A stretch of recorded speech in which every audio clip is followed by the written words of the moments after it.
On the coldest, wettest night, a hungry widow begs behind a glittering restaurant until the door opens and the city's most feared man stops, stunned by her courage. He gives her food, then protection, then rules. But the moment she steps into his world, alarms start screaming, someone wants her silenced, and it's not for what she said. It's for what her late husband hid. A secret ledger, a forged seal, a setup designed to make her the perfect trap. Suddenly, the ruthless protector is the only safe place left. Except his own inner circle might be the knife at her back. He can build a fortress around her in an hour. But can he keep his heart out of it for even a minute? When bullets find them at the chapel door and a traitor runs with the truth? Will this widow become his greatest weakness? Or the reason he burns his empire down? The sleek black car glided through rain-slicked streets, each amber streetlight casting long shadows across Faye's face. She pressed her palm against the cool window, watching droplets race down the glass while Theo's steady breathing filled the quiet space. Her son's head rested in her lap, his small frame finally relaxed after days of tension. In the seat across from them, Alaric Voss sat perfectly still, his attention fixed on a tablet that cast a blue glow across his sharp features. Even in repose, power radiated from him like heat from a furnace. His suit, probably worth more than 6 months of her rent, didn't show a single wrinkle despite the late hour. 20 minutes, he said without looking up, his voice low enough not to wake Theo. Faye nodded, though he wasn't watching. Her fingers absently smoothed Theo's dark curls, identical to his father's.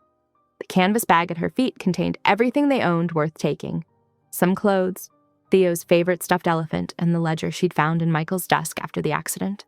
The ledger she hadn't shown anyone, not even when the insurance company denied their claim. The car turned onto a wider avenue, passing gleaming towers that stretched toward the cloud-heavy sky. Here, even the puddles looked expensive, reflecting neon signs from high-end boutiques and restaurants that Faye had only seen in magazines. "Your son," Alaric said suddenly, setting his tablet aside. "He handles change well." It wasn't quite a question, but Faye understood the underlying concern. "He's resilient, like children often are. And you?" Those gray eyes finally met hers, unblinking in assessment. "I do what needs to be done." She matched his steady gaze, refusing to shrink under its weight. A ghost of a smile touched his lips. "So I've noticed." The car slowed, turning into an underground garage with security that put government buildings to shame. 2 guards in dark suits stepped forward as they pulled to a stop, their earpieces gleaming. "Mrs. Carver," Alaric said as the door opened, "I should explain the arrangement before we go up." Faye tensed, her arm tightening protectively around Theo. "The staff quarters are on the 42nd floor, fully furnished. You'll have access to the kitchen, library, and common areas. Your duties will be light, mainly helping our current housekeeper with linens and basic mending. Nothing beneath your skills as a seamstress." "And the rules?" she asked, her voice steady despite her racing heart. "Stay within the building unless cleared by security, no visitors, no phone calls without encryption. And most importantly," his gaze flickered to Theo, "keep your son away from the 44th floor. Business matters are conducted there." The kind of business that required armed guards and encrypted calls, the kind that had probably gotten Michael killed. "I understand," Faye said quietly. "Do you?" Alaric leaned forward slightly, his presence filling the car. "This isn't charity, Mrs. Carver. I'm offering protection because something about your situation has drawn unwanted attention. Until I know what that is, you and your son are safer under my watch." Rain drummed against the car roof, matching the pulse in Faye's throat. "Why do you care?" "Because innocent people shouldn't pay for others' mistakes." Something dark passed behind his eyes. "And because that thug watching your apartment works for someone who's been trying to hurt my interests lately. Your husband's accident might not have been one." The words hit Faye like ice water. She looked down at Theo, at the peaceful face that trusted her to keep him safe. The ledger in her bag suddenly felt heavier. "One night," she reminded him. "That was our agreement." Alaric nodded once, but his expression suggested he knew something she didn't. "The elevator requires a key card. Diana, my housekeeper, will show you to your rooms." He opened the door, letting in the echo of falling water. "Welcome to the Obsidian, Mrs. Carver." Faye gathered Theo in her arms, his warmth steadying her as she stepped into the garage's harsh fluorescent lighting. The building rose above them like a mountain of glass and steel, its peak lost in the low clouds. Somewhere in those upper floors, she suspected, were answers about Michael's death and about the numbers in that ledger that had made her hands shake when she first read them. An elegant woman in her 50s appeared from a service elevator, her silver hair swept into a neat bun. "This way, please," she said warmly, reaching for Faye's bag. "Let's get you settled before this little one catches cold."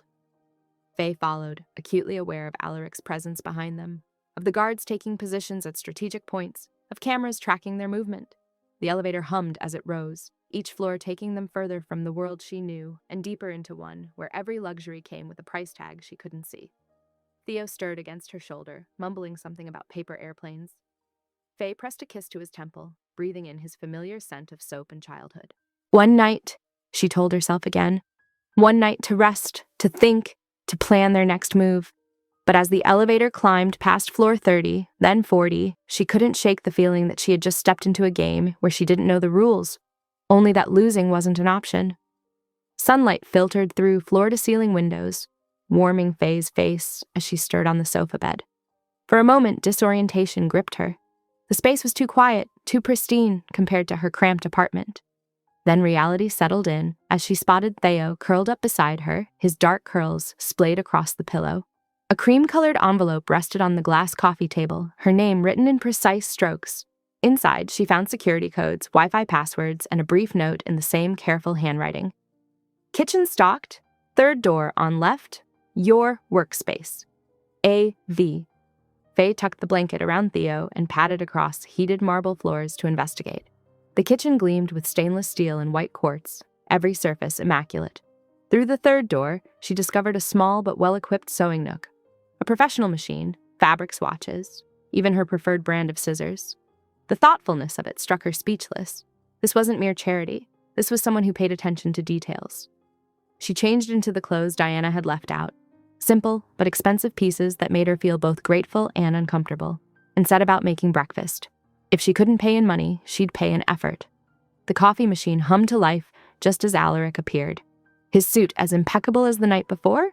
He paused in the doorway, something flickering across his expression at the sight of her whisking eggs. "You didn't need to cook," he said, voice carefully neutral. "I wanted to." She met his gaze steadily. "I prefer earning my keep." A slight nod acknowledged her pride. He settled at the kitchen island, accepting the coffee she poured with murmured thanks. As she plated eggs and toast, she noticed how he held the cup. Precise, controlled, like everything else about him. But he never quite finished it. Theo wandered in, rubbing sleep from his eyes, and the atmosphere shifted. "Can I have juice?" he asked, climbing onto a stool. "Of course, sweetheart." Faye poured apple juice into a glass that probably cost more than their old dinner set. "These eggs are really good," Theo announced, making Alaric's lips twitch in what might have been amusement. The domestic moment shattered when a man in a dark suit appeared at the doorway. "Sir, report from the surveillance team." Alaric's expression hardened. He followed the man to his study, leaving his coffee cooling on the counter. When he returned 20 minutes later, his jaw was set. "Mrs. Carver, we need to talk." He glanced at Theo. Diana can watch him for a moment. In his study, Faye's stomach knotted as he explained about the SUV outside her old building, about the Harrow Syndicate testing boundaries. "Your presence here may have drawn attention," he admitted. "They're looking for weaknesses. And we're one of them?" The thought made her sick. "You're under my protection," he stated flatly. "That makes you valuable to them." Faye returned to unpacking, trying to steady her nerves. In their bedroom, she pulled out Michael's old winter coat, the one he'd been wearing the night of the accident. She'd meant to donate it, but something made her examine it one last time.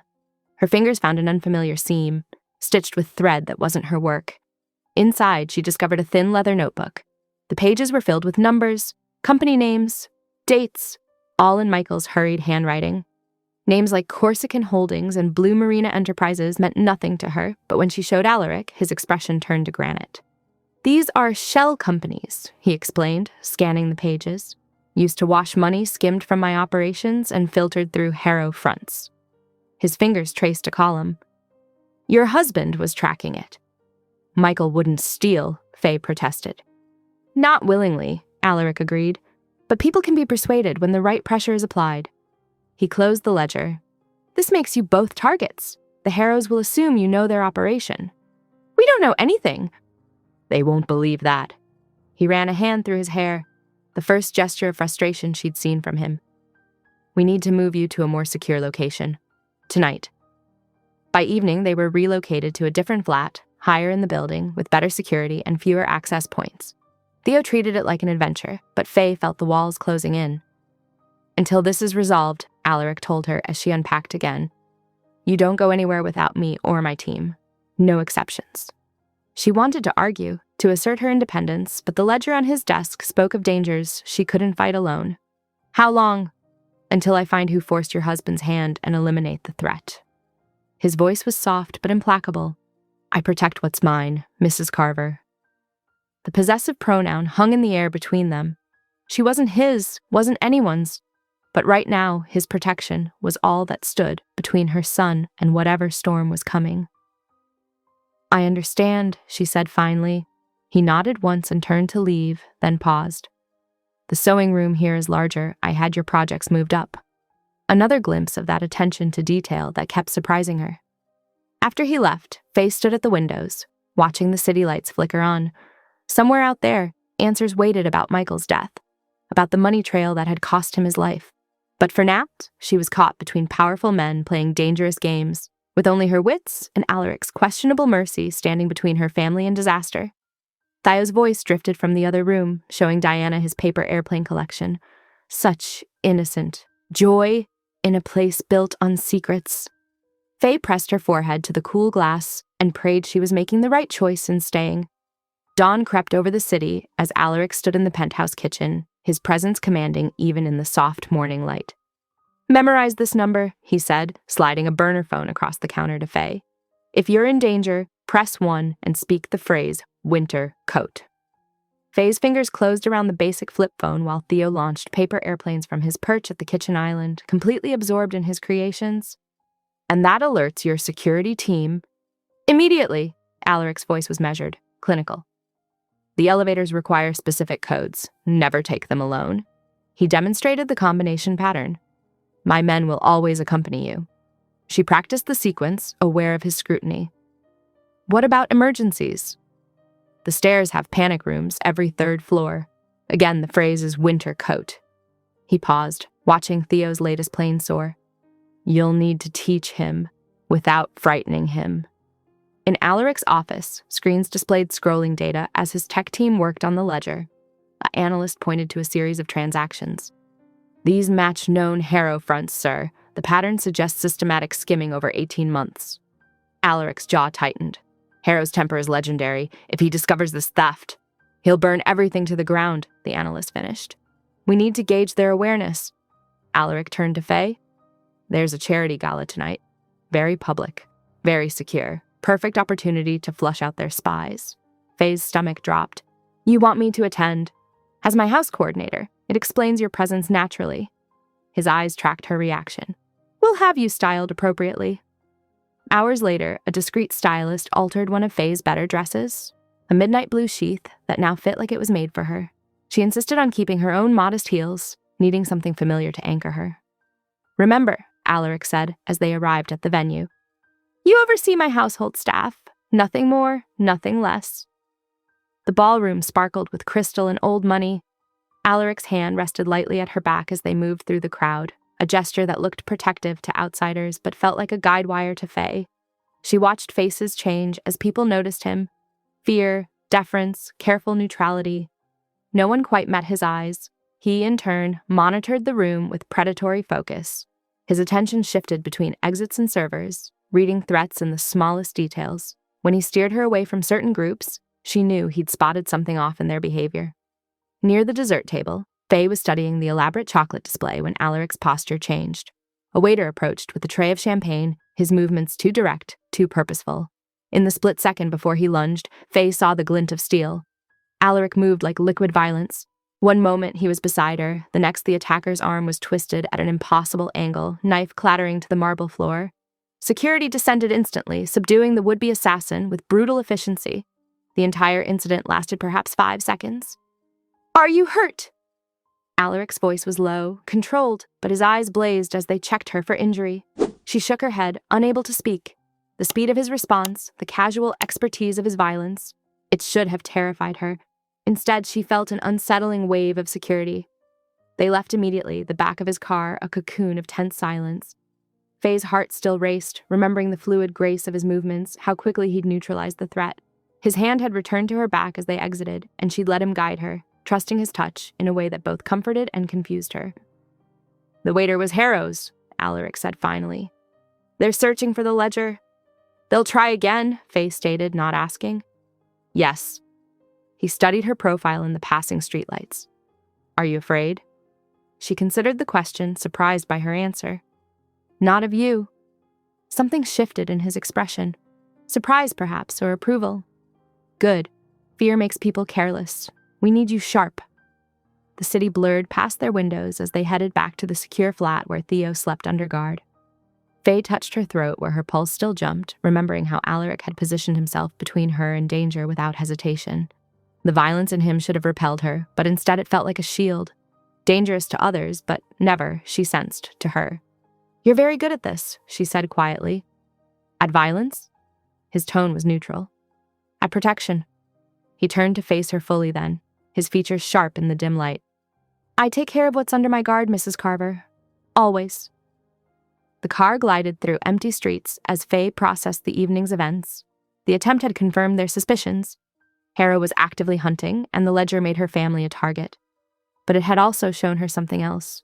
In Alaric's world of power and brutality, she'd somehow landed on the safe side of his violence. The realization should have worried her more than it did. They rode the rest of the way in silence, both lost in thought. His presence beside her felt solid, immovable, a wall between her family and whatever threats lurked in the darkness beyond their window. Tonight had proven he was as dangerous as his reputation suggested, but it had also proven something else. When that danger struck, he would use it to protect her without hesitation or mercy. Steam curled around Faye's hands as she ran a fluffy towel through Theo's damp hair. Morning light filtered through reinforced windows, casting warm squares across the bathroom tiles. Her son squirmed, more interested in making faces at himself in the mirror than staying still. "Mama, are we visiting forever?" Theo's question was muffled by the towel. Faye's hand stilled for a moment. Through the partially open door, she could hear Alaric's measured voice in the next room, discussing security protocols in clipped tones. "We're safe today, sweetheart. That's what matters right now." Theo nodded, accepting her answer with the simple trust of childhood. "Mr. Alaric has good breakfast cereal." A knock at the doorframe made Faye turn. Alaric stood there, phone lowered, his expression taut. "Mrs. Carver, we have information you need to hear." She finished with Theo's hair, settling him with his favorite book before joining Alaric in the study. The room smelled of leather and coffee, screens displaying scrolling data on multiple monitors. "My analysts completed their first pass through the ledger," Alaric began, pulling up a document. "The transactions all lead to a single dormant account." He paused, studying her. "It's keyed to your birthday." Faye sank into a chair, the implications hitting her like physical weight. "He was building an escape route." "Yes. Your husband was skimming from Harrow's operations, creating a safety net. The timing suggests they discovered it shortly before his accident." "His murder," Faye corrected sharply, her voice cracking. Relief and fury warred inside her. Relief that James had tried to protect them. Fury that he'd taken such risks. "Did your people?" She met Alaric's gaze directly. "I need to know. Did your organization have anything to do with his death?" "No." Alaric's response was immediate. Absolute. "I give you my word, Mrs. Carver, and I will prove who did." She believed him, which was perhaps the most unsettling part of all this. They spent the afternoon moving between locations, the safe flat, an underground garage, various secure properties, to avoid establishing patterns. At one such stop, Alaric led them through a private gallery, hidden behind steel doors. The space was intimate, climate-controlled, walls lined with framed sketches, cityscapes captured in delicate charcoal, children playing in parks rendered with careful detail. The artistic sensitivity behind each piece seemed at odds with everything she knew about the man beside her. "You draw," she said softly, studying a particularly moving scene of a father pushing his daughter on a swing. "It helps quiet the mind." His voice held an edge of vulnerability she'd never heard before. "Some people meditate. I sketch." Faye watched him from the corner of her eye, recalibrating her understanding of him. The precision she'd witnessed in his violence appeared here too, but transformed into something gentle, the same steady hands creating beauty instead of dealing death. When they returned to the safe flat that evening, Theo was already drooping with exhaustion. Faye had just tucked him into bed when Alaric's security system pinged. A car had circled their block twice. Not a coincidence, Alaric said, reviewing the footage. His jaw tightened as he doubled the guard detail with a few sharp phone commands. You and Theo will sleep in the inner bedroom tonight. No windows, reinforced walls. Faye wanted to argue, to assert some illusion of normalcy, but the memory of the waiter's knife stopped her. She gathered Theo's sleeping form and settled him in the new room, trying to make it feel like an adventure rather than a necessity. Now, well past midnight, she lay awake, listening to Alaric's measured footsteps in the hall. His pacing was regular, almost mechanical, a predator protecting his territory. The thought should have disturbed her more than it did. The darkness felt close in the windowless room, broken only by Theo's nightlight casting star patterns on the ceiling. Her son's steady breathing provided a counterpoint to Alaric's steps, two rhythms marking the boundaries of her new reality. She knew with growing certainty that there was no simple return to her old life. The ledger had changed everything, transforming her family from random civilians to active players in a dangerous game. But it wasn't just the threat hanging over them. It was the way Alaric had seamlessly inserted himself into their survival, becoming both shield and sword. His footsteps paused outside their door, and Faye held her breath, wondering if he knew she was awake. After a moment, he resumed his patrol, but something in that brief silence felt weighted with unspoken recognition. She turned these new truths over in her mind, her husband's desperate gamble, the hidden account meant to save them. Alaric's unexpected depths revealed in careful brushstrokes. The man in the hall was simultaneously the most dangerous person she'd ever met, and, increasingly, the one she trusted most to keep her family alive. Theo stirred in his sleep, curling closer to her side. Faye smoothed his hair, remembering how easily he'd accepted their new situation, how he'd already started looking to Alaric with curious interest rather than fear.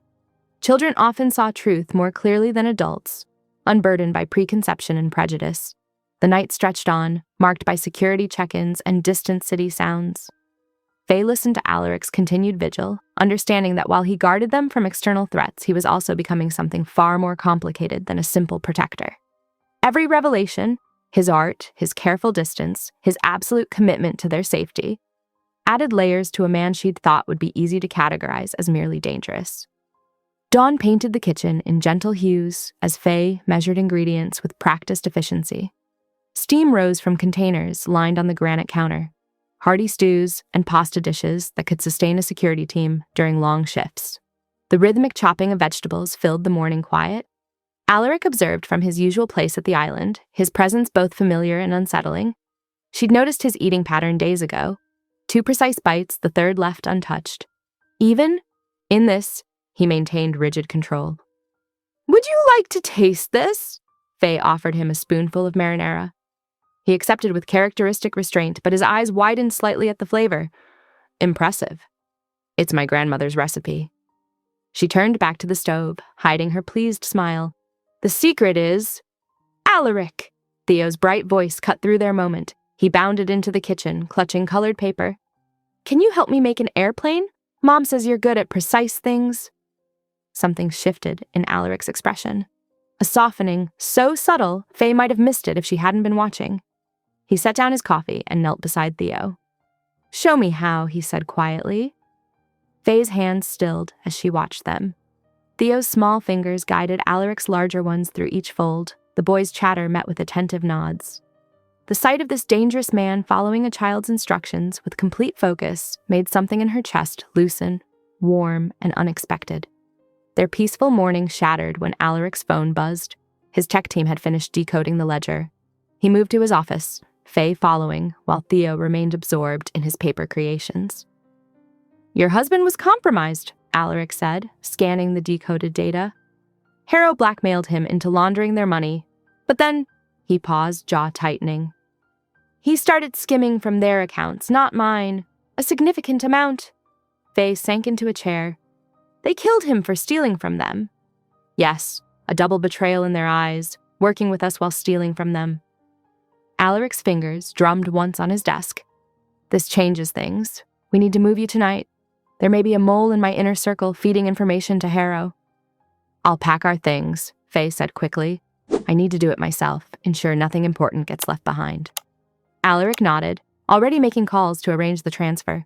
They spent the afternoon in controlled chaos. Faye sorted through their belongings while security teams swept the new location. Theo treated it like an adventure, cheerfully stuffing his toys into backpacks. By evening, rain lashed against windows as they settled into the new safe house. The space felt more fortress than home, reinforced doors, security panels at every entrance. Thunder rolled overhead as Faye tucked Theo into bed, his paper airplanes arranged carefully on the nightstand.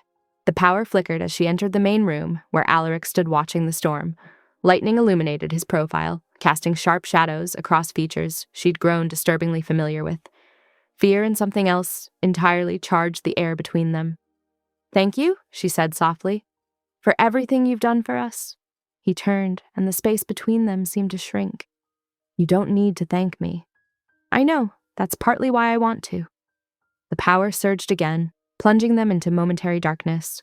When it returned, they'd drawn closer, pulled by some invisible tide. The air felt thick with unspoken things. "Faye!" Her name was a warning on his lips. She stepped forward anyway. "Stop trying to manage me like a problem that needs solving." The kiss happened between one heartbeat and the next. Hard, desperate, inevitable.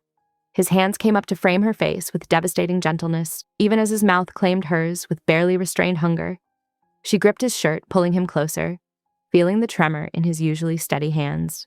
He tried to pull back, to reassert control, but she followed, refusing to let him retreat behind his walls.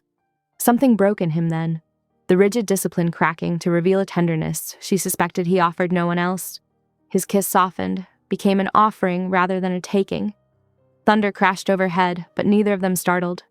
They were too lost in this discovery of each other, the way he cradled her face like something precious, how she could feel his heartbeat racing beneath her palm.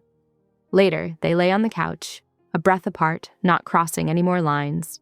Rain continued its assault on the windows while thunder masked other sounds, including the quiet thud of a footstep outside. Faye's head rested on Alaric's chest, his fingers tracing absent patterns on her shoulder. Neither spoke, as if words might shatter this fragile peace they'd found. The storm raged on, but within their bubble of silence, something fundamental had shifted. She felt it in the way he held her, protective yet uncertain, as if he couldn't quite believe he was allowed this closeness. His usual iron control had yielded to something softer, revealing layers of complexity she was only beginning to understand. Lightning flickered, illuminating the room in stark bursts. Each flash caught details she filed away. The slight furrow in his brow, the way his free hand still rested near his weapon, ever vigilant even in this moment of vulnerability. Always the protector, even now. They remained there, awake and aware, while the storm unleashed its fury outside. Tomorrow would bring new complications, new dangers to face. But for now, they existed in this space between moments, where a dangerous man allowed himself to be gentle and a widow remembered how to trust. The acrid scent hit Faye's nose first, chemical and wrong. Alaric stiffened beside her on the couch, already moving as the first alarm chirped softly from a panel near the door. "Masks," he ordered, voice clipped. He pulled two from a hidden compartment while striding toward Theo's room. "Open windows. All of them." Faye's throat burned as she rushed to comply, throwing open heavy panes against the dying storm. Coughs racked her chest.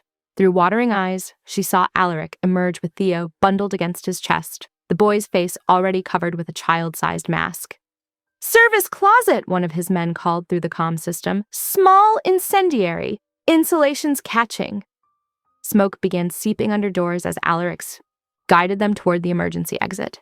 His hand pressed firm against Faye's back, steering her into a stairwell lit by red emergency strips.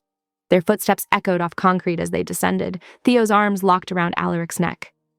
"Almost there," Alaric murmured, more to calm than inform.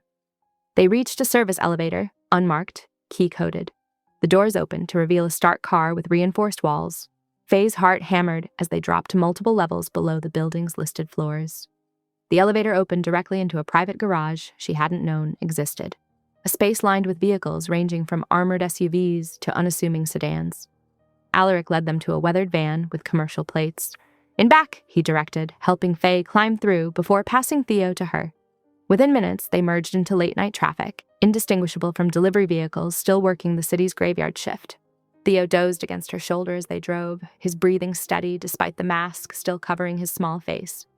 Faye watched Alaric in the rearview mirror, noting how his eyes constantly scanned their surroundings. how his hands never fully relaxed on the wheel. An hour later, they pulled into what appeared to be a loading dock beneath one of Alaric's galleries. The space transformed as they descended another level, stark utility giving way to a hidden sanctuary. Climate-controlled rooms branched off a central hall, each holding carefully preserved artwork. But it was the last room that stopped Faye's breath. Sketches covered the walls, mothers cradling infants, children at play, and recurring images of a solemn, dark-haired boy. The art style was unmistakably Alaric's, though she'd never seen him draw. These weren't the work of someone who merely appreciated art. These were memories, preserved in graphite and pain. "My brother," Alaric said quietly, noting her focus on the boy's recurring face. "And our mother." He didn't elaborate, but the shrine-like quality of the space spoke volumes about loss. Theo stirred, rubbing his eyes. "Can I see the pictures?" "Of course." Alaric's voice held a gentleness reserved only for the boy. He lifted Theo to better view a sketch of children flying kites, explaining the technique while Faye absorbed this new facet of him. The man who built empires on blood and fear, teaching a child about art. The peaceful moment shattered as heavy footsteps approached. One of Alaric's men appeared in the doorway, face grim. "We have him! Freight room!" Alaric's expression hardened. "Stay here," he told Faye, but she shook her head. "I need to know." The freight room held a single chair and a man wearing Harrow colors, already bloody. Alaric's interrogator worked efficiently, extracting information through calculated pain. Faye forced herself to watch, even as her stomach churned. "The cleanup order," the man gasped finally. "It carried your seal, the dragon signet. Greenlit the whole thing, including the—" "Accident!" Ice flooded Faye's veins. She turned to Alaric, who looked equally stunned. "Impossible," he breathed. "That seal never leaves my possession." His eyes met Faye's, raw with realization. "Someone forged my authorization, used my name to—" He broke off, fury and something like grief crossing his features. "I swear to you, I will find who stole my seal, who twisted my authority to murder your husband." Faye believed him. The shock in his eyes couldn't be faked, nor could the rage now radiating from him in controlled waves. Someone had used his name, his power, to orchestrate a killing he hadn't sanctioned, a violation he clearly took personally. The storm finally exhausted itself as false dawn crept through the high windows. Faye sat on a gallery bench, Theo wrapped in a soft blanket against her chest. The boy had fallen back asleep, innocent to the violence and revelations of the night. She traced her fingers through his hair, anchoring herself in his steady breathing. Alaric moved through the space like a shadow, coordinating with his people, making calls in low, dangerous tones. Occasionally, his gaze would find her, heavy with unspoken things. Apology, determination, a fierce protectiveness that should have frightened her, but somehow didn't. She remained motionless as pale morning light filtered into the room, painting the sketches in shades of gray and gold. The artworks felt different now, knowing they were Alaric's memories rather than mere decorations. Each careful line spoke of loss, of a past he kept locked away behind walls of discipline and power.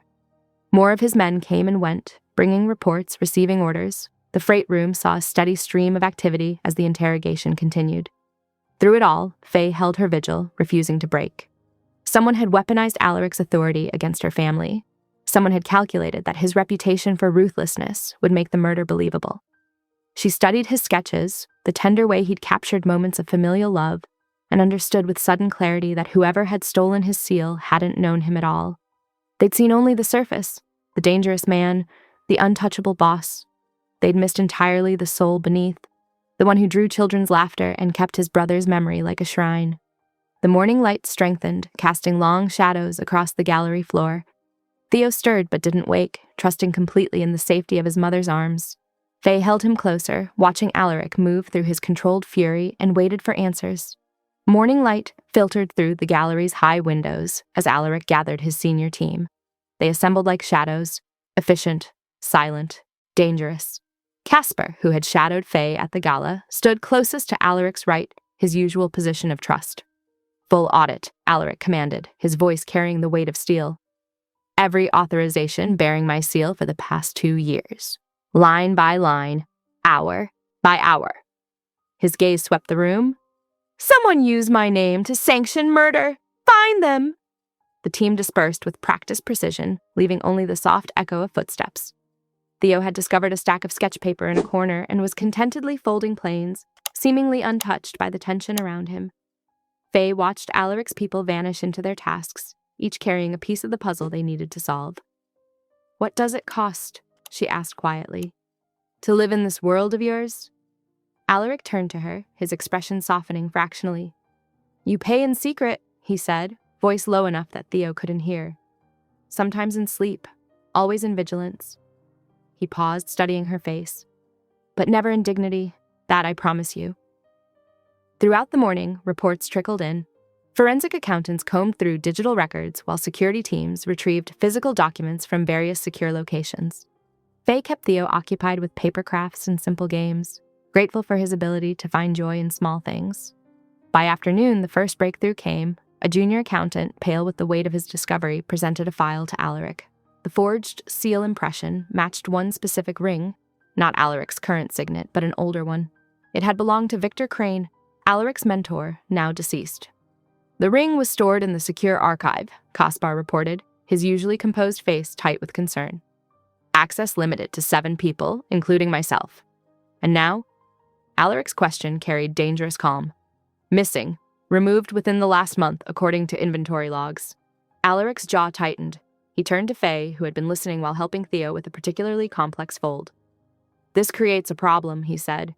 "Anyone could claim the ledger gives them rights to your husband's assets. They could tie you up in legal battles, drain resources needed for Theo." "What's your solution?" Faye asked, already sensing where this was heading. "Marriage of protection." He stated it plainly, like a business proposal. "Temporary, if you wish. Can be annulled once the threat is neutralized. But it would place you and Theo firmly under consortium protection, legally and practically."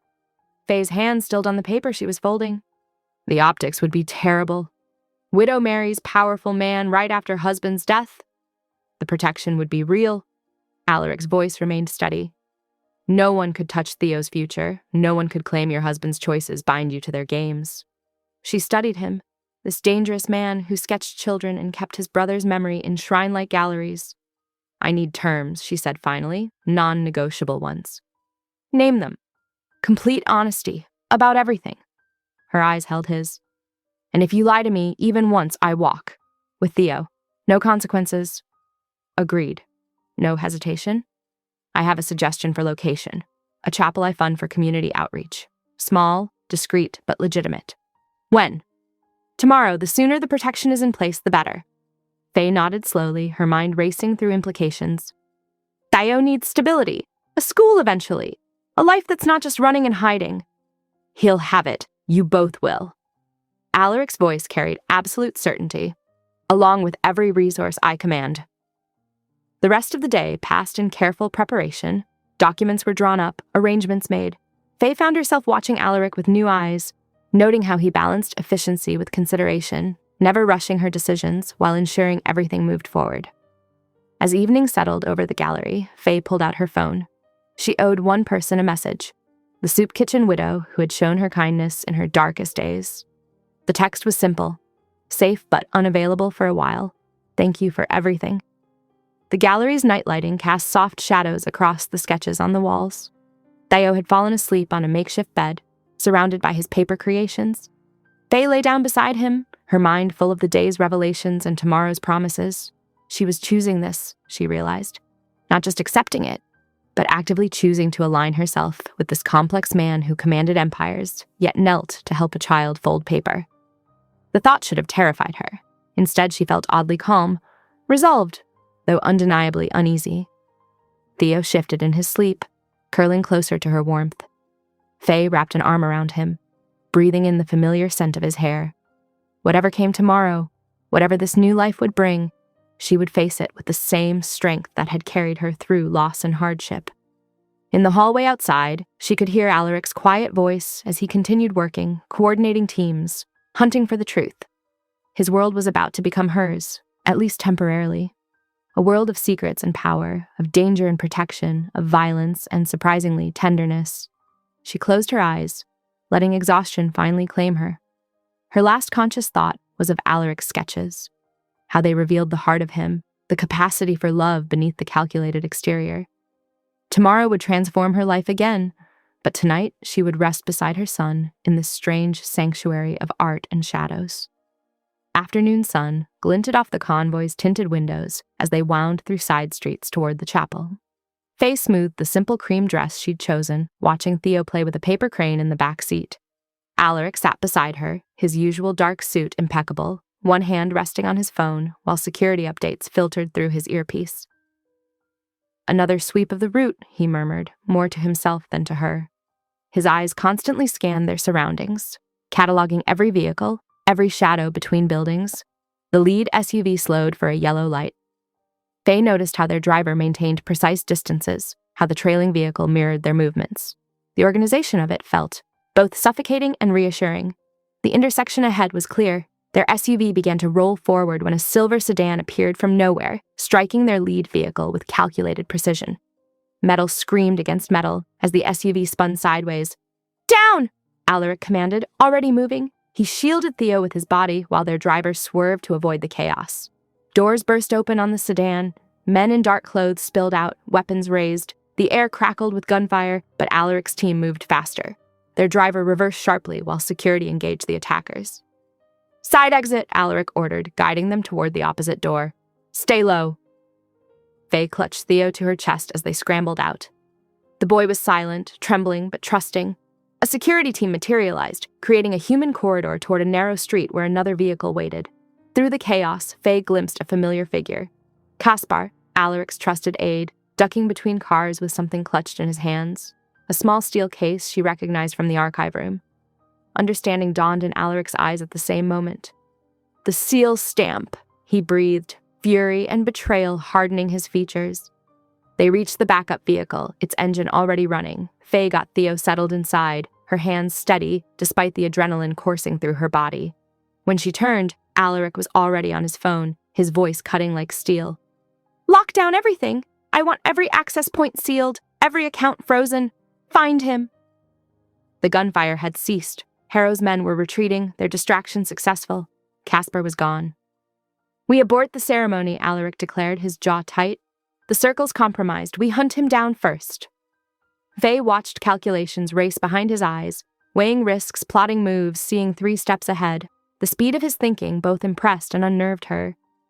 "I need to take Theo somewhere quiet," she said softly. "Just until you recover the stamp." "No?" Alaric's response was immediate. "Too dangerous." "Please." She met his gaze steadily. "My friend from the soup kitchen. Her building's off any known grid. One night while you handle this, Theo needs space to breathe." Alaric's expression remained rigid, but something softened in his eyes as he looked at the boy. Theo had stopped shaking but still clutched his paper crane, its wings slightly crumpled. "2 conditions," he finally said. "Check in every 2 hours without fail, and my team maintains distance surveillance." "Agreed." Faye touched his arm lightly. "Thank you." The next hour passed in careful execution. They switched vehicles twice more before reaching her friend's neighborhood. The streets here were narrow, buildings worn but dignified. No cameras, no security systems, exactly why Faye had chosen it. The widow's apartment was small but welcoming, filled with the scent of herbs from her windowsill garden. She asked no questions when Faye appeared with Theo, just pulled out extra blankets and started heating soup. Alaric's security team melted into the background. 2 in a parked car, 3 more scattered strategically around the block. Invisible but present. 2 hours, Alaric reminded her before leaving. His hand lingered briefly on her shoulder, then he was gone, vanishing into the gathering dusk. Faye watched from the window as his car pulled away. Theo was already settling in, showing the widow how to fold a simple boat while she smiled and nodded encouragingly. The apartment felt like a different world. No leather furniture or security panels, just worn rugs and family photos. The normalcy of it made Faye's chest ache. She touched her phone, checking the time. 1 hour and 50 minutes until her first check-in. Outside, the city continued its eternal rhythm. Cars passed, people walked dogs, lights flickered on in windows. No one looking up would notice the trained eyes watching from shadows, the subtle web of protection surrounding this humble building. The widow brought tea in mismatched cups, her weathered face kind. "The boy can take my bed," she offered quietly. "I often doze in my chair anyway." Faye thanked her, watching Theo yawn as the excitement and fear finally caught up with him. The paper crane sat on a side table, its wings still bearing the creases of their escape. She thought of Alaric hunting his betrayer through the city's dark corners, of Caspar running with a stolen seal that could destroy everything, of the wheeling dance of power and betrayal that had somehow swept her into its orbit. 2 hours. She could give Theo that much normal, that much peace. The security check-in time glowed on her phone. 7:45 p.m. Outside, shadows lengthened across brick walls, and somewhere in the gathering dark, a game of survival played out in silence. The soup kitchen widow's apartment felt like stepping into another life. Faye stood behind Theo at the bathroom sink, still wearing the simple navy dress she'd chosen for the chapel ceremony, helping him reach the back molars with his toothbrush. The dress's hem was slightly wrinkled from their earlier escape, but it still smelled faintly of the perfume sample the stylist had offered. Something expensive and subtle that seemed to belong to a different woman entirely. "Don't forget to rinse properly," she reminded him, smoothing his damp hair. In the kitchen, their friend moved about preparing soup, her steady chatter about neighborhood gossip and her window herbs creating a cocoon of normalcy that made Faye's throat tight with gratitude. "Mrs. Chen's cat had kittens last week," the widow called over the gentle clinking of spoons against bowls. "Such tiny things, all orange like their mama. Perhaps we could visit them tomorrow if you're still here." Theo's eyes lit up at that, but Faye just smiled noncommittally. She knew better than to make promises right now. Across the city, Alaric's tech team was processing data streams, traffic camera, footage, cell tower pings, facial recognition hits. They tracked Casper's movements like wolves following a scent trail, each piece of information narrowing the search radius. The betrayer's path led them to a church property on the edge of Harrow territory, a Gothic revival building with a basement that housed more than prayers. Local whispers spoke of a print shop where documents could be forged with artistic precision. Faye helped Theo into his pajamas while their friend ladled soup into chipped bowls decorated with faded flowers. The comfortable domesticity of it all made her chest ache. This could have been her life, simple and warm, if fate hadn't woven her into Alaric's dangerous web. "The vegetable soup is my mother's recipe," the widow said, breaking bread into chunks. "Good for cold nights and worried hearts." Near midnight, while Theo dozed on the threadbare couch, their friend went to close her bedroom window. She paused, peering down at the street through a gap in the curtains. "There are 2 men I don't recognize," she said quietly, her usual cheerful tone gone flat. "They're showing a photo to Mr. Garcia from the corner store." Faye's hand steadied as she reached for her phone. She'd memorized the emergency phrase Alaric had given her. "The blue thread is fraying." Simple, innocent-sounding words that would trigger immediate response protocols. While waiting for his reply, she gathered Theo's jacket and slipped the ledger into her tote bag. Her movements were careful, practiced. She'd mentally rehearsed this scenario dozens of times since entering Alaric's orbit. The phone buzzed.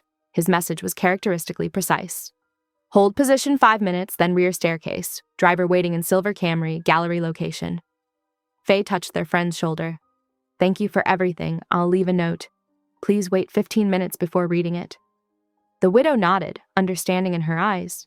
She'd seen enough of life to know when not to ask questions. Theo stirred when Faye lifted him, but didn't fully wake. "Just a little adventure, sweetheart," she whispered, wrapping him in his jacket. He mumbled something about the paper crane he'd left on the side table. The 5 minutes passed with glacial slowness. Faye wrote her note. Simple thanks, no details that could endanger anyone, and counted her breaths. When it was time, she carried Theo to the rear staircase, her shoes silent on the worn steps. The silver Camry idled exactly where promised, its engine a soft purr in the darkness. The driver, one of Alaric's most trusted, helped her settle Theo in the back seat before taking evasive routes through the sleeping city. Meanwhile, Alaric had mobilized. The church property was now surrounded by contractors who owed him favors, their weapons concealed but ready. A van packed with signal jamming equipment blocked any chance of digital communication from the basement. The gallery's break room felt surreal after the tension of their escape. Modern art hung on walls that had probably never seen fingerprint smudges before tonight. Faye tucked Theo onto a leather couch, his breathing already deep and steady. She found a tablet in a drawer and pulled up a children's movie about talking animals, letting its soft glow and gentle sounds fill the space. Through the high windows, she watched Alaric stride toward his car. Rain had started again, giving the streetlights halos. His movements were controlled, precise. A predator who had cornered his prey and now moved in for the kill. He'd removed his suit jacket, leaving just a black shirt that made him blend with the wet darkness. The security feed showed his convoy pulling away, heading toward the church where Casper waited with the stolen seal. Faye touched the window, feeling the cool glass against her palm. The gallery's climate control hummed softly, and somewhere in the building she could hear the quiet footsteps of the security team maintaining their vigil. She sat beside Theo, absently stroking his hair as cartoon characters danced across the tablet screen. Her chapel dress was a reminder of how differently this day was supposed to end. But nothing in Alaric's world ever moved in straight lines. It was all curves and shadows, plans within plans. The rain intensified, drumming against the windows. Faye checked her phone out of habit, though she knew Alaric wouldn't contact her until the situation was resolved. On the tablet, a brave mouse was teaching his friends about courage. Theo slept on, one hand curled around the edge of his jacket, safe in the ignorance of childhood. Above them, the gallery's paintings kept their silent watch. Cityscapes and portraits, memories frozen in oils and charcoal. Somewhere in the rain-soaked city, Alaric moved through the darkness toward a confrontation that would determine all their fates. The church's basement air hung thick with ink and secrets. Alaric moved like a shadow through the narrow corridor, his team spreading out with practiced silence. The press room door yielded to a specialized keycard, courtesy of an informant who'd grown weary of Harrow's games. Inside, fluorescent lights hummed over industrial printers, still warm from recent use. Empty coffee cups and half-eaten sandwiches suggested a hasty exit. Alaric's fingers traced the edge of a metal desk, finding the locked drawer he sought. The lock gave way under precise pressure. Inside lay a stack of pristine authorizations bearing his mentor's seal, the signet stolen years ago, now wielded by Gideon Crane to orchestrate a slow-burning sabotage. Beside them, a leather-bound ledger detailed every forged approval, including the order that had ended Faye's husband's life. The evidence was meticulous, damning, Gideon's theatrical attention to detail working against him for once. "Sir," one of his tech specialists called from a corner workstation. "We've recovered Casper's communication logs. They're routing through a harbor warehouse, Pier 17. Alaric knew the location. Harrow used it for final exchanges, believing the constant ship traffic provided cover for quick escapes. He scrolled through the decrypted messages, each one revealing another layer of Gideon's elaborate scheme to frame Voss operations for Harrow's bloodiest cleanups. "Send everything to Judge Martinez and Archbishop Chen," he ordered, naming two of the city's most respected neutral arbiters. "Then distribute to our network. I want this narrative locked before Gideon can spin it." While his team worked, Alaric studied the forged authorizations. His mentor's signet ring had been a symbol of trust, earned through years of loyalty. Its theft and misuse by Gideon was more than tactical. It was personal, a deliberate desecration of legacy. "Warehouse sweep shows active security protocols," his head of operations reported. "They're expecting something tonight." "Then let's not disappoint them. Set the meeting for dusk." Alaric's voice carried the quiet certainty of a man who had calculated every angle. "Full tactical support, but keep it invisible. Gideon needs to believe he still has the advantage." Dawn was breaking when they finished securing the evidence. Alaric's car cut through empty streets back to the gallery where Faye waited. The weight of what he had to tell her pressed against his chest, the truth of her husband's death, the scope of Gideon's betrayal, the danger still ahead. He found her in the break room, watching Theo sleep while sketching designs in a notebook. Her chapel dress from the day before was wrinkled, but somehow still elegant like her spirit. Weathered, but unbroken. "You found something," she said, reading his expression. Alaric laid out the evidence carefully. The forged authorizations, the encrypted messages, the carefully documented trail of Gideon's manipulation. He watched her hands tighten on the notebook as understanding dawned. "Your husband discovered Harrow's operation," he explained quietly. "He began skimming funds, building an escape route for you and Theo. Gideon couldn't allow that leverage to exist. He used my mentor's seal to make it look like I ordered the cleanup." Faye's breathing turned shallow, but her voice remained steady. "And tonight, at the harbor, I end it. Decisively." Alaric's tone left no room for compromise. "But it will be dangerous. Gideon won't surrender power quietly." "You mean it could be fatal?" She set the notebook aside, standing to face him directly. "You're walking into this prepared to die if necessary." His silence was answer enough. "I want one promise," she said, her fingers catching his sleeve. "Don't sacrifice yourself out of guilt. We need you alive, more than we need vengeance."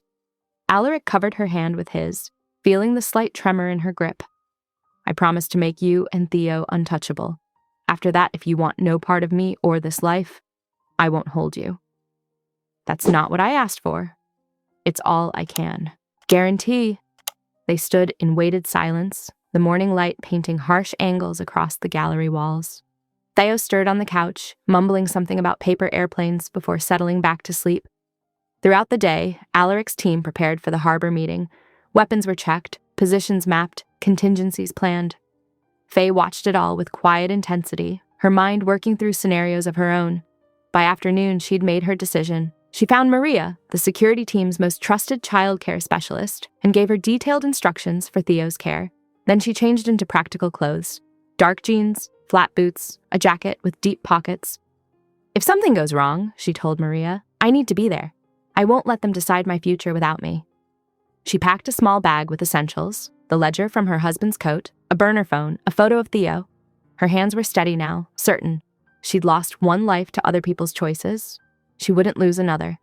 From the gallery windows, she could see Alaric's team moving into position, their vehicles disappearing into the afternoon traffic.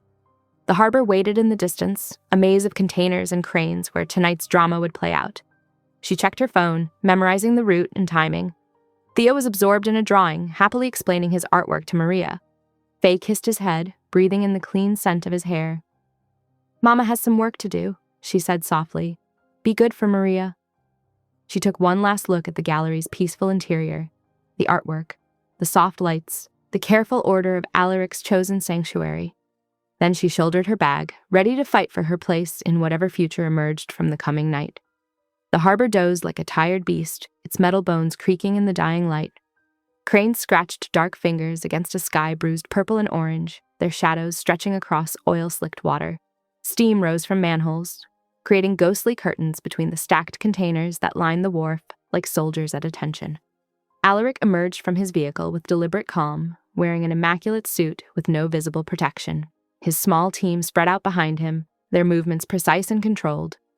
The wound from the previous day's ambush was hidden beneath his jacket, but Faye could see the slight stiffness in his left shoulder as he walked. From her position behind a wall of wooden pallets, Faye adjusted the hood of her dark coat, grateful for the evening shadows. The driver beside her, Matthews, one of Alaric's most trusted, kept his hand near his weapon, eyes scanning the upper levels of nearby buildings. Gideon arrived with theatrical flair, his convoy's headlights sweeping across the concrete like searchlights. His men poured out, twice Alaric's number, arranging themselves in a loose semicircle. Their leader stepped forward, a razor-thin smile playing across his features. Dramatic choice. A venue, Gideon called out, his voice carrying across the space between them. Though I suppose we all enjoy a bit of atmosphere now and then. This ends tonight, Alaric replied, his tone glacial. He produced a leather folder, its contents carefully arranged. We both know why we're here.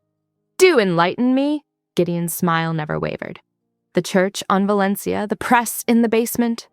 Alaric began laying out documents on the hood of his car. Clever setup, using my mentor's seal was particularly inspired, a special kind of desecration. Faye watched Gideon's expression flicker, just for a moment. Her fingers tightened on the edge of the palette. Then there's Casper, Alaric continued, spreading out intercepted messages. Your perfect insider, feeding you security protocols, access codes. Tell me, how long did it take to turn him? Accusations require proof, Gideon said smoothly, but his men were shifting, hands drifting toward weapons. Like the proof of how you arranged the accident for Faye Carver's husband? Alaric's voice carried just enough edge to draw blood. Or shall we discuss the other cleanups you conducted under my forged authority? The air grew thick with tension. Faye felt Matthews tense beside her, his breath held. Something moved in her peripheral vision, a shadow against shadow, high up on one of the warehouses. Gideon's smile turned serpentine. You always did have a weakness for lost causes, Alaric. First your family, now this widow and her boy. The sniper's shot cracked through the air like thunder. Alaric! Faye's warning tore from her throat before she could think.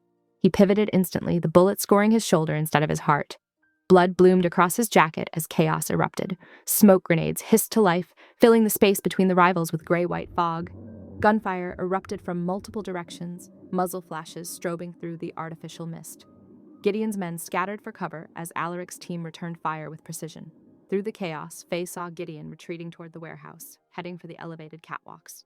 Rage surged through her. Rage for her husband's death, for Theo's lost father, for every calculated manipulation. She stepped into view, throwing back her hood. Is this how Harrow fights? Her voice cut through the gunfire. Hiding behind forged saints and stolen seals! You're nothing but a coward with a printing press. Gideon faltered, just for a moment. Just long enough. Alaric seized the opening, flanking the sniper's position while his target was distracted. 2 sharp cracks echoed from above, followed by a heavy thud. Matthews grabbed Faye's arm, pulling her behind a shipping container as another burst of gunfire peppered the ground where she'd stood. Through gaps in the smoke, she caught glimpses of the battle. Alaric's men moving with coordinated precision, Gideon's forces falling into disarray without their snipers' coverage. The warehouse loomed. Ahead, its metal sides reflecting the last rays of sunset. Alaric moved like a shadow through the smoke, weapon ready, closing in on the entrance. Inside, catwalks crisscrossed the ceiling like a steel web, perfect for ambush. A figure darted between containers. Caspar, his familiar profile unmistakable, even in the chaos. He was heading for a side exit, using the firefight as cover for his escape. But Alaric had already spotted him, changing course with predatory focus. The massive warehouse doors groaned open, spilling yellow security light across the concrete. Alaric crossed the threshold, his silhouette stark against the artificial glare. Caspar froze halfway to his escape route, caught between his former boss and the night beyond. Smoke from the grenades drifted inside, creating ghostly patterns in the security lights. Metal rang hollow as boots hit the catwalks above, Gideon's men taking positions, or perhaps Gideon himself, orchestrating one final play. Faye pressed against the container's cold metal, heart hammering. Through the gaps between stacked cargo, she could see Alaric advancing into the warehouse's maw, moving with the same controlled precision she'd first noticed that rainy night behind his restaurant. Only now she understood it wasn't just discipline that drove him. It was the weight of every betrayal, every loss, every calculated cruelty he'd endured. The sound of running feet echoed from inside as Caspar made his desperate bid for freedom. Alaric disappeared into the warehouse's shadows, giving chase. Gunfire continued outside, but more sporadic now. Gideon's forces falling back in confusion without their leader's direct control. Matthews touched Faye's shoulder, signaling they should move to a more secure position. She nodded, following him through the maze of containers, staying low. Above them, the bruised sky had deepened to true night, stars hidden behind gathering clouds. The air smelled of cordite, sea salt, and coming rain. The warehouse swallowed sound strangely, metal walkways amplifying every footstep into hollow echoes. Alaric moved through the shadows with lethal focus, tracking Gideon's path across the upper catwalks, while his team sealed the exits below. Stacked shipping containers created a maze of blind corners and tight corridors, perfect for an ambush.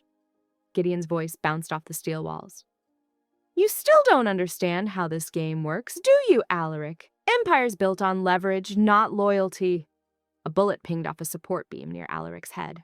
He didn't flinch, just adjusted his trajectory, moving like smoke between the containers. Blood from his shoulder wound had soaked through his jacket, but his movements showed no sign of pain. The only thing I need to understand, Alaric replied, his voice carrying quiet menace, is how long you've been forging my authority to murder innocent people. Faye pressed against a container near the loading bay, watching the deadly dance unfold above. Matthews kept her covered, while another team closed in on Caspar, who had backed himself into a corner near the industrial roll-up doors. Innocent? Gideon's laugh echoed sharply. Like Carver?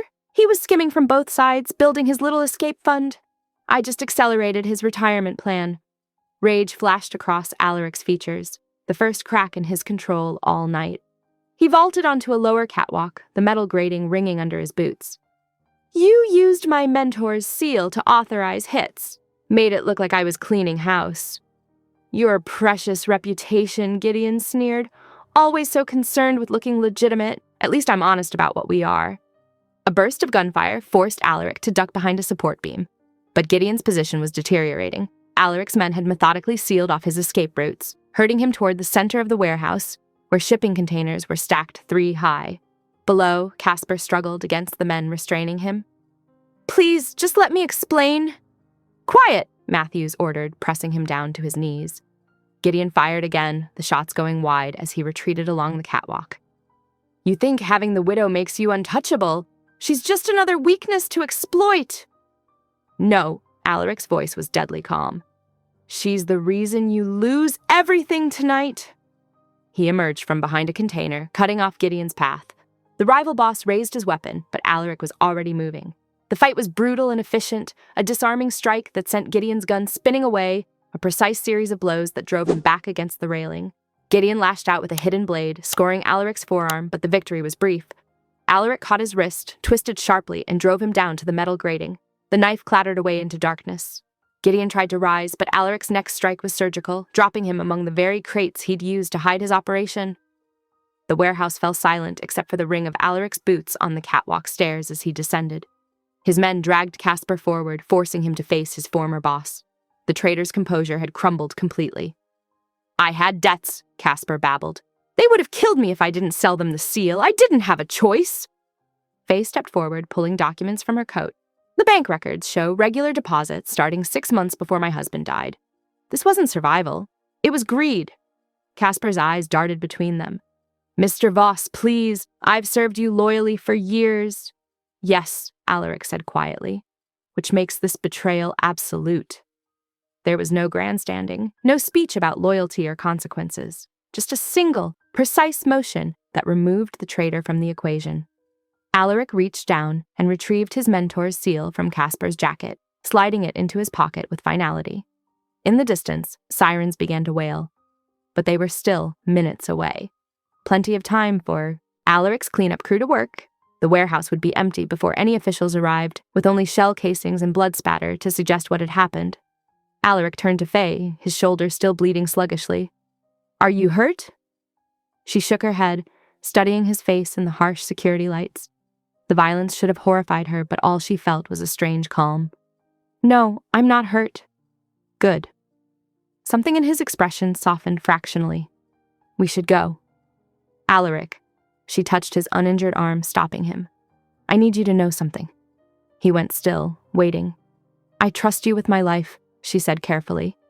"What you did tonight, ending the threat to Theo, avenging my husband's death, I know you did it to protect us, but I'm not ready to trust you with my future, not yet." Understanding flickered in his eyes, along with something that might have been hope. "That's more than I deserve." Outside, the harbor wind cut sharp and cold, heavy with the promise of rain. Alaric handed thick folders of evidence to waiting contacts. Neutral parties who would ensure the truth about Gideon's operation became public knowledge. The documentation would destroy any chance of Harrow recovering from this night. They walked to the waiting car in silence, their footsteps crunching on broken glass and spent casings. The air smelled of gunpowder and iron, of sea salt and coming storms. Alaric's security teams moved efficiently around them, erasing traces of the battle while keeping watch for any final threats. Matthews held the car door open. Before climbing in, Faye paused, looking back at the warehouse, where everything had finally come to a head. The massive building stood dark and silent now, its secrets sealed away in steel and shadow. Whatever came next, there was no going back to the life she'd known before. But for the first time, that thought didn't feel like surrender.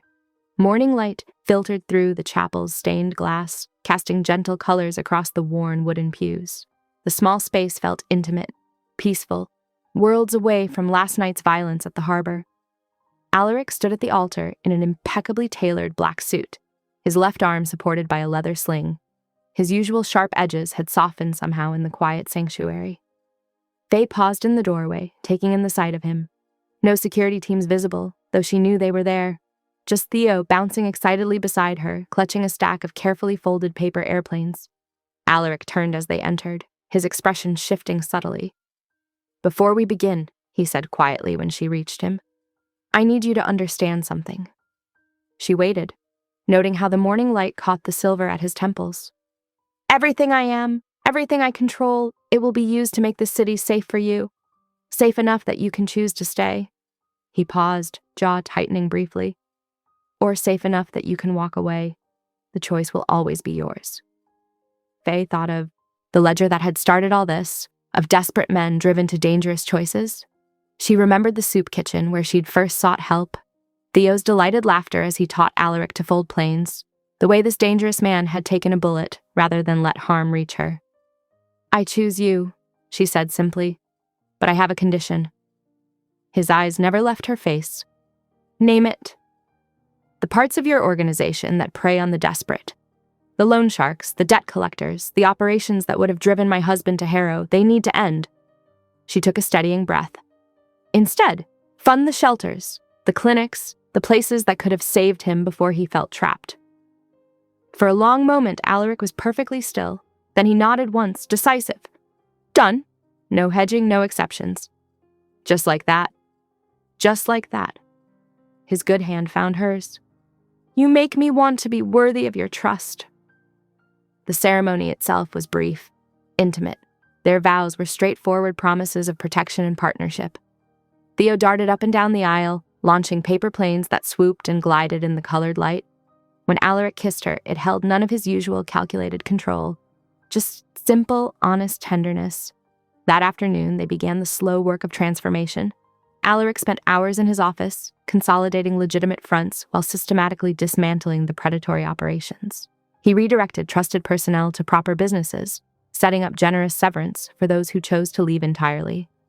Faye took charge of the foundation, using the recovered money from her husband's ledger as seed funding. She hired financial counselors, addiction specialists, job trainers, building the support network she wished had existed before.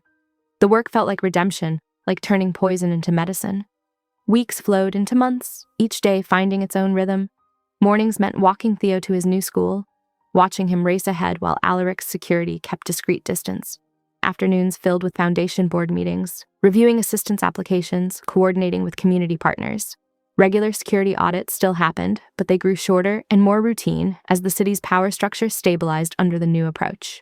Their personal patterns shifted too. Alaric still maintained his discipline, his awareness of exits and angles, but there was space now for softness. Each evening, he would pour his usual drink but leave a third untouched. No longer about control, but about learning to leave things unfinished, unforced, about trust. The gallery space that had once hidden their bolt hole transformed as well. Tonight, it hosted a charity exhibition supporting single-parent services. The walls hung with local artist work. Theo had finally crashed on a bench beneath a delicate mobile of paper planes, his small chest rising and falling peacefully. Faye leaned into Alaric's side, feeling the solid strength of him. Even now, he watched the door with ingrained vigilance, but his arm around her was gentle. You're still scanning for threats, she murmured, amused. Always. He pressed a kiss to her temple. But now I have more to protect. The gallery hummed with quiet conversation as donors circulated, examining artwork and writing checks. Several of Alaric's former enforcers worked security, now wearing proper uniforms and conducting themselves with professional restraint. The change in them reflected the larger transformation spreading through the city. Power redirected toward protection rather than predation. Do you ever miss it? She asked softly. The absolute control, the fear your name inspired.